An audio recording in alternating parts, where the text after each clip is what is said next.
everyone. Today I'll be presenting my grant proposal, which focuses on the misdiagnosis of bipolar disorder in college students and how we can improve diagnostic accuracy.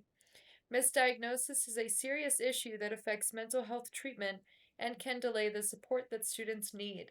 This study aims to understand why misdiagnosis can happen, what factors contribute to them, and how we can develop better screening tools and training for clinicians. The ultimate goal is to ensure that young adults receive the right diagnosis earlier so that they can get the support they need to thrive academically, socially, and emotionally.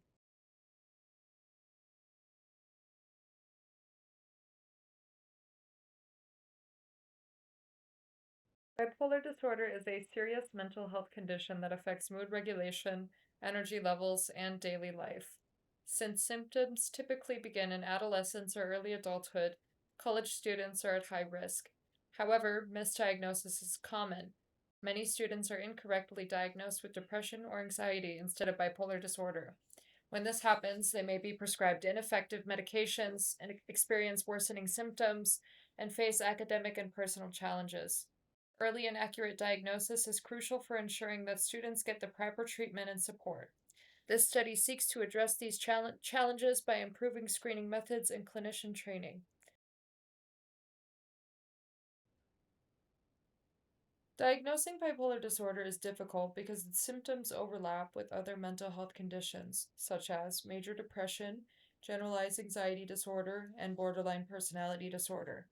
Many students underreport manic or hypomanic symptoms because they either don't recognize them as problematic or they don't recall experiencing them. Additionally, college counseling centers often lack the time and resources needed to conduct thorough mental health evaluations. Short appointments and high patient volumes lead to rushed assessments, increasing the likelihood of misdiagnosis. Finally, stigma surrounding mental health may cause students to avoid fully disclosing their symptoms, further complicating the diagnostic process. To improve diagnosis, this research proposes three key solutions.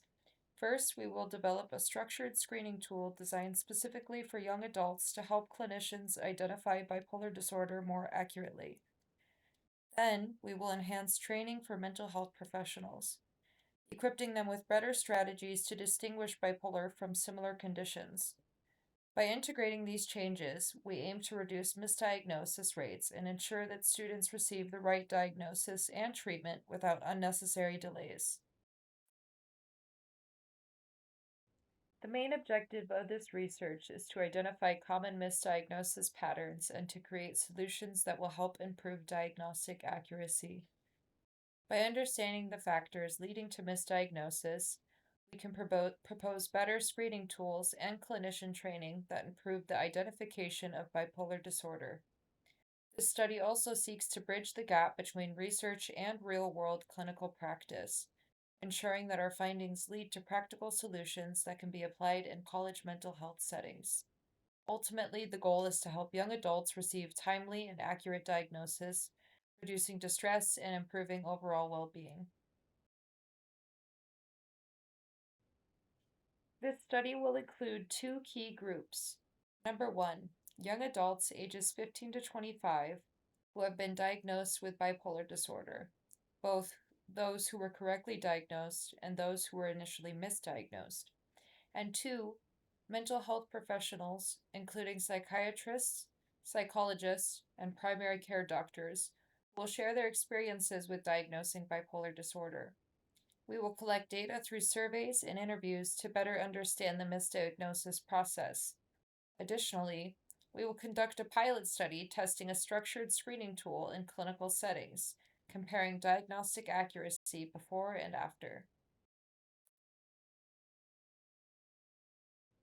We expect this study to provide valuable insight into why bipolar disorder is frequently misdiagnosed in young adults. We also anticipate that this structured screening tool will improve diagnostic accuracy, making it easier for clinicians to correctly identify bipolar disorder. Based on these findings, we will develop recommendations for clinician training programs and propose changes to diagnostic protocols in college mental health services. If successful, this study could have significant impact on how bipolar disorder is diagnosed and treated in young adults, ensuring that students receive faster and more effective mental health support. This research has the potential to improve mental health policies and professional training beyond just college counseling centers. If the structured screening tool proves effective, it could be adopted in primary care clinics, university counseling centers, and psychiatric practices nationwide. Additionally, better clinician education could lead to earlier detection of bipolar disorder, reducing long term struggles for young adults. Increased awareness and better diagnostic tools may also help reduce stigma, encouraging more students to seek help without fear of being misdiagnosed or misunderstood.